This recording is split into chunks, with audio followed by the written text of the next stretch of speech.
Hello दोस्तों, welcome back to my channel.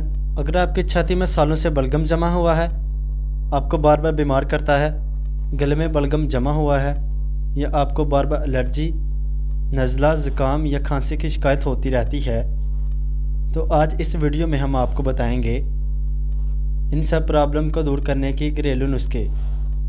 हम आपको घरेलू नुस्खे के बारे में बताएंगे जिसको बनाना बिल्कुल आसान है, और जिन चीज़ों से ये नुस्खा बनेगा वो भी आपको आसानी से मिल जाएंगी। तो दोस्तों, इस नुस्खे को हमें बनाने के लिए हमें जिन चीज़ों की ज़रूरत पड़ती है वो कुछ इस तरह से है। तेज़ पत्ता 6 अदद, अदरक एक छोटा सा टुकड़ा, लौंग 7 अदद, पानी आधा लीटर। सबसे पहले बर्तन में आधा लीटर पानी ले और चूल्हे पर रख दें। पानी अच्छी तरह से उबल जाए तो इसमें तेज़ पत्ता और अदरक छोटे छोटे टुकड़ों में काट कर पानी से अच्छी तरह धोकर इसमें डाल दें और थोड़ा सा और उबाल दें। जब पानी में उबाला आ जाए तो इसमें लौंग डालकर दरमियानी आंच पर रख दें।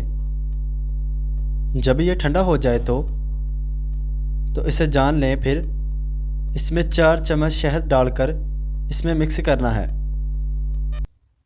शुगर वाले इसमें शहद ना डालें।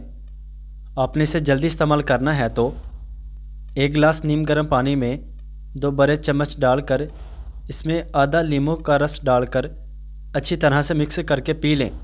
और अगर आप नींबू का इस्तेमाल नहीं करना चाहते तो आप इसे ऐसे नींबू के बगैर भी पी सकते हैं। इसका इस्तेमाल सुबह नहार मुँह करना है। ये हमने एक दिन के लिए नहीं बल्कि पूरे हफ्ते के लिए बनाया है।